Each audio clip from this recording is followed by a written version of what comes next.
And Taylor is in for Victor tonight, and like we said earlier, it's been gloomy and some rain might be on the way. Yeah, we're actually already seeing it make its way into the area. Taking a quick glance at the Lamar's camera, you're already seeing those rain splatters on the lens and a couple of drops you could kind of see in there, kind of, here and there as it can pop up on the camera.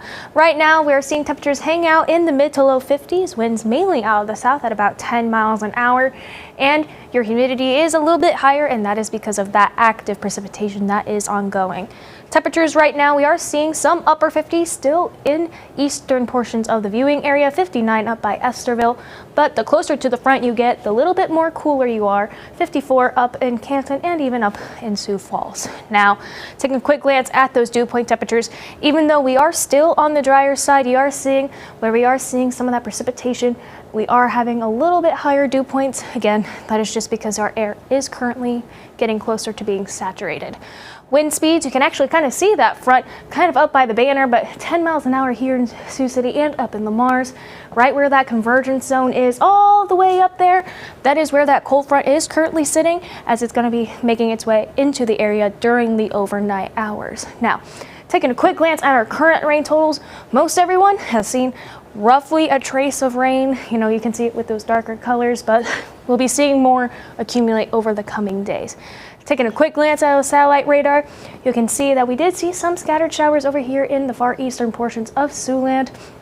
And we can see that front starting to kick up a little bit more of those scattered showers and potentially a little bit some stronger showers. Maybe get a couple booms of thunder in there as it'll be making its way closer to the area. So we're going to continue to see this system build up as it's making its way closer to the area. By Tuesday morning, we could definitely be seeing some of that heavier precipitation moving into the area.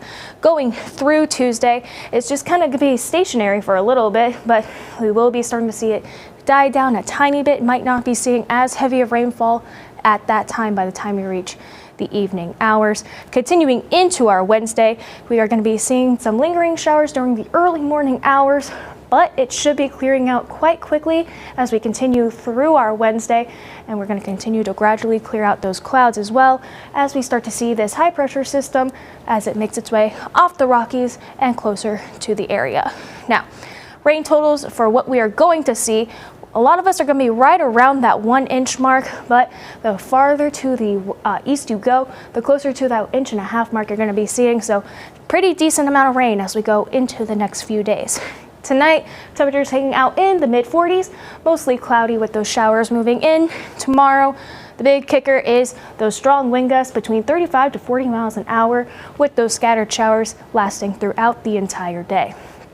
Going into our 9 on 9, like I said, we're going to be seeing windy conditions all the way into our Wednesday as that system is continuing to move out of the area.